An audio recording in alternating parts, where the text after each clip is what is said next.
इस बीच आप लोग भी अपने अपने सवाल तैयार कर लें। ये ध्यान रखेंगे कि मैं यहाँ से सवाल लूँगा, आप लोगों को अपना हाथ ऊपर करना है, अपना नाम बताना है और अधिकतम 3 वाक्यों में अपना सवाल पूरा करना है। कई लोग सवाल की जगह भाषण देने लगते हैं, उससे आज बचना है।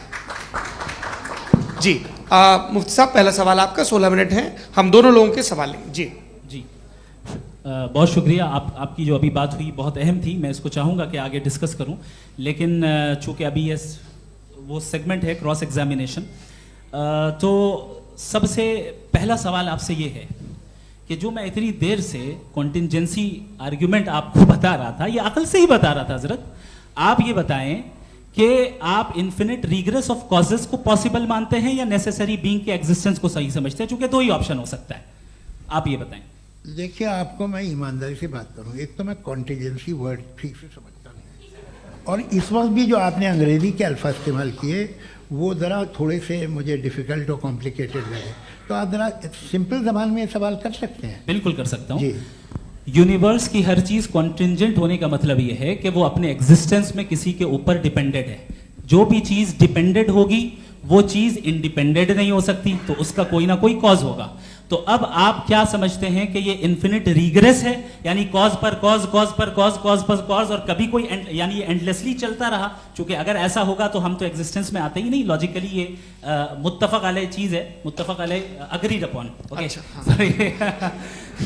इस पे हमने एग्री किया था कि मुश्किल शब्द आएगा तो अर्थ बताना पड़ेगा। तो इन्फिनिट रिग्रेस तो पॉसिबल नहीं है, तो कहीं ना कहीं आपको रुकना पड़ेगा ऐसे नेसेसरी बीइंग पर। नहीं, कोई जरूरत नहीं रुकने की। किसने कहा आप रुकना पड़ेगा? आप रुकते हैं खुदा पे, आप नहीं रुकते। आप कहते हैं वो हमेशा से, जब उस वक्त से है जब वक्त नहीं था। आप कहाँ रुकते हैं कि अब हुआ था वो? आप नहीं कहते। हम क्यों नहीं मान सकते कि यूनिवर्स जो है और बल्कि मल्टीवर्सेस जो है वो हमेशा से हैं, वो बनती है, बिगड़ती है। एक हमारे यहाँ एक चीज़ है, ब्लैक होल, वो समेट लेता है वापस, फिर ब्लास्ट होता है, फिर फैल जाता है। और इसमें हमारी तो खैर कोई औकात ही नहीं है इंसान की।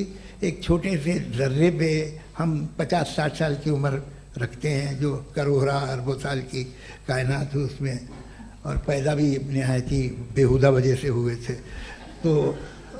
तो इसमें ये सोचना कि इसकी वजूहात और ये क्यों है, ये डिपेंडेंट है, ये हम देख रहे हैं, क्या मालूम। आप सोचिए कि ये जो फैल रही है कायनात, ये कहाँ फैल रही है, ये कहाँ जा रही है, और ये फैल क्यों रही है? अरे बना ली थी तुमने, रुको भैया, काफ़ी है।